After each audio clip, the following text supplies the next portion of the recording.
que sejamos luzes em nossa caminhada, que sejamos cada vez mais fortalecidos pela fé imorredora que emana do amor cristão.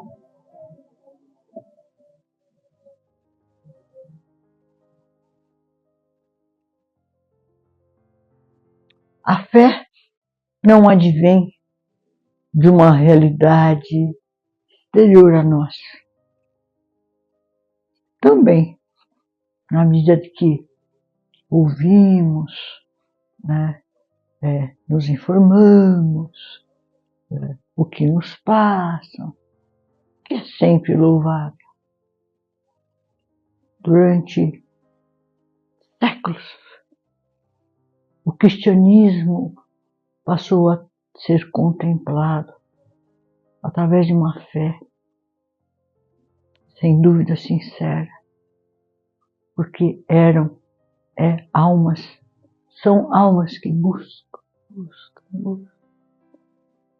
E nós buscamos ainda hoje. Né? Eu busco, você busca. Né?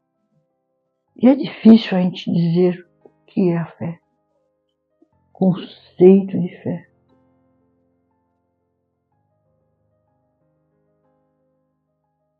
É mais um sentido, ou mais do que um sentido, é uma certeza. Ah, mas eu não tenho fé. Será? Quem não a tem? Alguns não admitem. Na verdade, estão negando a si mesmos. Alguns admitem, mas não vivem plenamente. Por quê?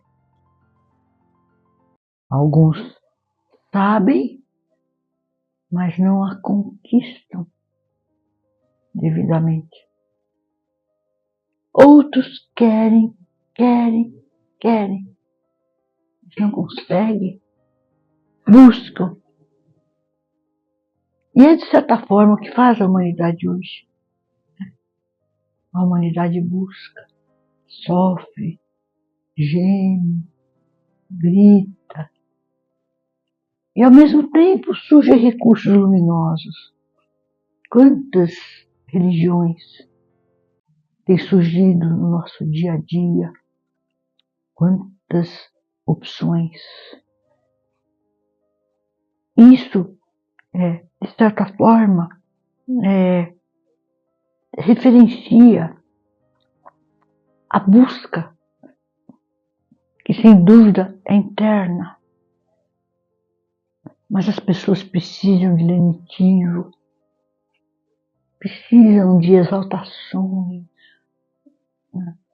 Precisam de ouvir para aprumar a sua conduta, né? E se acalmam. Isso é maravilhoso. O que eu quero dizer com isso? Qualquer seja o credo, a fé é. E não é assim inaudita. Surge repentinamente.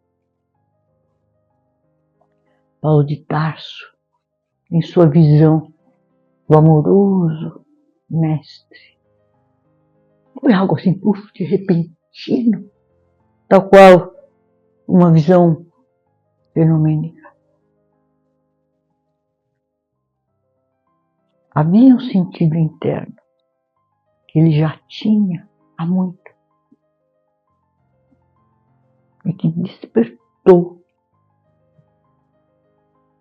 mas só despertou porque já estava nele. E nele de forma manifesta. Ele reverenciou essa mensagem cristã, curvou a fronte e passou a exaltar o Cristo como sendo a divindade em pessoa, coisa que até então ele não cria. Viver imerso nas leis, na punição, perseguições, que era uma realidade da época, uma tentativa de fazer justiça, não querendo ser redundante, o que é muito justo. Né? Mas ele agiu-se consigo mesmo. Despertou para um sentimento amoroso. Não foi uma visão dos olhos. Não foi uma concepção só fenômeno. Mas foi uma percepção anímica, talvez intuitiva. Ele sentiu. E passou a reverenciar, curvar-se ante o Cristo, ante o Pai, o Criador, que falara, anunciara, testemunhou e revelou. Um novo fogo surgiu. Ele partiu fortalecido, em que pese a cegueira da matéria. Ele viu-se como sendo redentor de si mesmo, porque ele percebeu na alma o amor do Cristo. Reverenciou-se, curvou-se perante uma lei magna,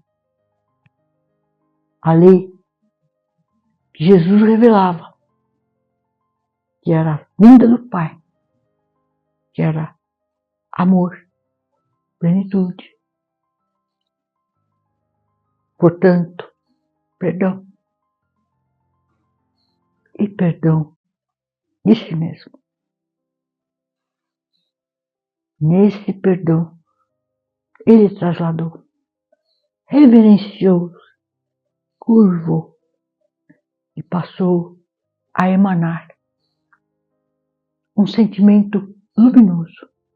Não só levar ensinamentos, mas emanou a mensagem do Cristo que ele sentia na alma. Talvez antes não tivesse percebido isso. Mas o que importa? Ele veio ao mundo para servir ao Cristo. Cristo o tocou na alma e ele legitimou a sua conduta, passando a ser condutor de almas, já naquela época, e continua até hoje. Os seus evangelhos, as suas mensagens evangélicas, melhor dizendo, as suas cartas luminosas, são recursos para que a humanidade se humanize, ou melhor, se divinize, falando de Deus com ardor, uma crença que não é fortuita, como eu diria no início, que é uma fé sincera e morredora, altaneira, porque partiu da sua alma em comunhão com o Cristo, que nele se manifestava. O que nos leva a crer intuitivamente, ou mais do que isso. Mas o que é importante, ele irmanou-se, ou melhor, emanou esse sentimento cristão que ele passou a vivenciar com altivez. Vejam a fé agora, imorredora, altaneira. Ele agora passou a ser perseguido. Ele agora passou a ser mal compreendido. E o que ele fez? Negligenciou a sua fé? Não. Partiu altaneiro, com fervor, rompeu obstáculos dentro de si mesmo.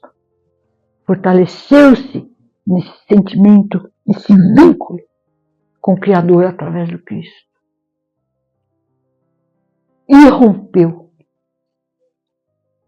em luzes da alma, que levou a conduzir o ensinamento cristão, mas porque ele vivia e não só acreditava.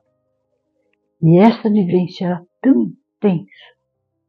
Aí veio uma fé inovada, certeira, que não mais errava, porque partia de uma emanação do Cristo, mensagem do Criador. Quantos obstáculos? A cegueira, a perseguição, a prisão, apedrejamento, a própria morte. Eis a fé como sendo um exemplo da força moral altaneira daquele que vivencia em si mesmo o bem, o amor, o sentimento de justiça de um ponto de vista diferente, que não julga exteriormente, mas que manifesta no amor a compreensão, a lealdade, e que nega a si mesmo para exaltar a divindade. Então, era um outro conceito de justiça que ele trouxe. A justiça divina, cuja lei magna é o amor, cujo princípio fundamental é fundar as atitudes na caridade, emanação do Criador.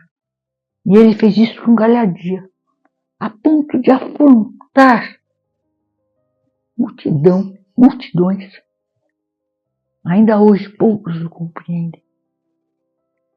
Talvez seja uma questão de evolução. Claro, nós cristãos compreendemos, exaltamos e seguimos. Nós espíritas estudamos continuamente, a cada dia, as cartas, epístolas aos Coríntios, os Atos dos Apóstolos. Uma riqueza das riquezas. Emanação do Criador, através do Cristo. Qual é a nossa mensagem?